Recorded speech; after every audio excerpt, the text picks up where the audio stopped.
안녕하세요. 건강에 관한 이야기 하나하나 풀어보는 정의안의 건강 톡톡 한의사 정의안입니다.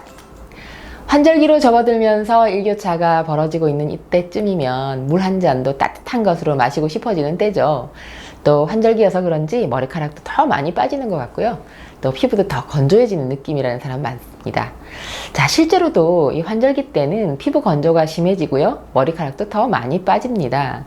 그래서 이때쯤이면 수분 보충도 중요하고 특히 따끈한 차를 자주 마셔주는 것이 도움이 되는데요. 그래서 오늘은 따끈한 차 중에서도 몸에 좋은 허브차 이야기 해보려고 합니다. 자, 이 허브라고 이야기를 하면 왠지 외국에서 건너오는 여러 가지 향기 있는 잎사귀 같은 느낌이 들죠?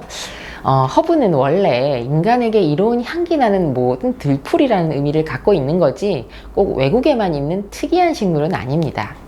옛날 어른들이 장독대 주변에 심었던 백합과 박하, 또 단오절에 머리를 감았던 창포, 이런 것들도 허브의 일종입니다.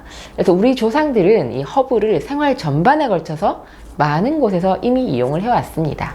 오래전에 양반들은 요탕이라는 허브 목욕을 즐겼는데요. 목욕 항아리에 여러 가지 향기 나는 한약재를 우려내서 따끈한 물을 붓고 몸을 담그는 목욕 방법입니다. 약재로는 대개 향기와 맛이 강한 약초가 사용됐는데요. 감기 기운이 있을 때는 역귀풀 삶은 물 사용했고요. 여름에 더위를 먹어서 몸이 축 처지고 기운이 없을 때는 홍화꽃잎 물에 끓여서 홍화탕욕을 즐겼습니다. 지금도 이런 약탕욕 대중 목욕시설에도 볼 수 있는데요. 예를 들면 녹차탕이나 쑥탕이나 이렇게 이름을 붙여서 미용과 건강을 이롭게 하는데 좋다는 인식이 대중적으로 자리를 잡고 있습니다. 그리고 가장 역사가 오래되고 또 대중적으로 허브를 건강에 이용하고 있는 것이 바로 한약재입니다. 이 한약재를 허벌 메디신이라고 부르는 이유도 바로 사람을 치료하는 데 사용하는 향기 나는 들풀이라는 의미입니다. 이 한약재 중에서 곽향, 소엽, 애엽, 익모초, 목향, 강활, 당귀, 천궁, 사인, 백두구, 초두구, 육개 이런 것들은 약용식물의 잎이나 줄기인데요. 이 약재들의 향기는 정신적인 안정을 줄 뿐 아니라 특이한 약효를 통해서 질병 치료에도 다양하게 사용되고 있으니까 진정한 국내의 허브 연구는 한약을 빼놓고는 이야기할 수 없죠. 자, 허브차 어떤 사람에게 안성맞춤인지 제가 오늘 소개를 해드리려고요. 몸이 냉하고 생리통이 있는 여성, 장미꽃차가 좋습니다.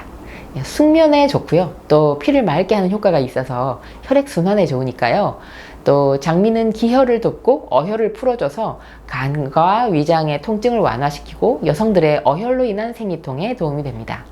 수험생이나 두통 있는 직장인, 국화차가 좋습니다.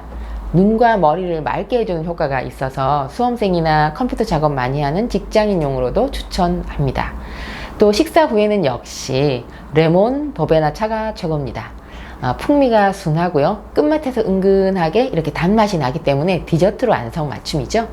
또 케이크와 커피 대신 이 레몬 버베나 차만으로도 달콤함과 개운함을 동시에 해결할 수가 있습니다.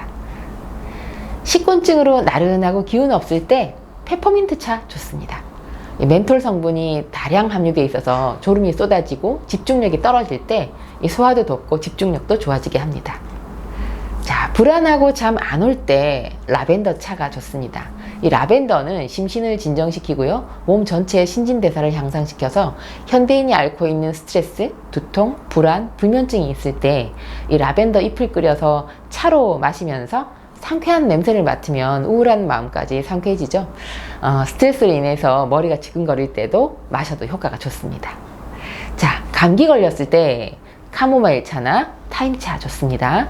감기 몸살 기운이 시작되는 듯 하면 잠자기 전에 따뜻한 물로 목욕을 하고 나서 카모마일이나 타임으로 차를 끓여서 마시면 됩니다.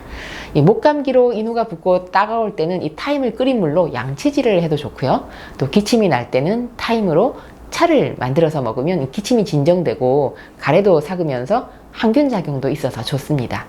감기로 고열이 날 때는 보리지, 레몬, 마조람을 차로 마시면 해열이 됩니다. 자, 그렇다면 나에게 맞는 허브차는 어떤 걸까요? 이 따끈한 허브차가 도움이 되는 체질은 소음인, 태음인 같은 음인 체질입니다. 그런데 이 허브차는 은근한 향기로 그 기혈순환을 도와주고 몸의 긴장을 풀어주는 효능이 있기 때문에 특별히 허브차를 마시는데 뭐 체질을 따질 필요는 없습니다. 이 체질에 상관없이 자신의 증상에 맞는 허브를 골라서 하루에 한두 잔 정도 마시는 것이 도움이 됩니다.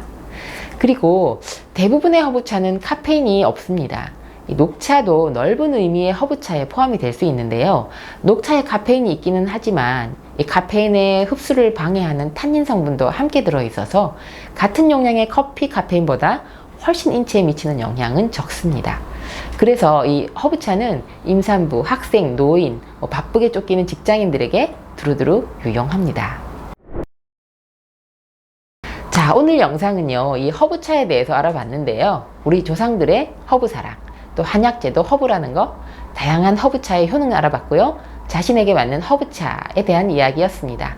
자, 허브차를 효능에 맞게 마시고 싶은 모든 분들께 오늘 영상 도움되었으면 좋겠습니다. 정희안의 건강 톡톡, 다음 주에도 유익한 건강 정보로 뵙겠습니다. 감사합니다. 여성이 건강해지면 가정이 행복합니다. 여성이 행복한 세상, 건강한 사회가 될 것입니다. 소식 놓치지 않으려면 구독하기 버튼 꾹 하고 눌러주세요. 지금까지 한의학 박사 정희안이었습니다.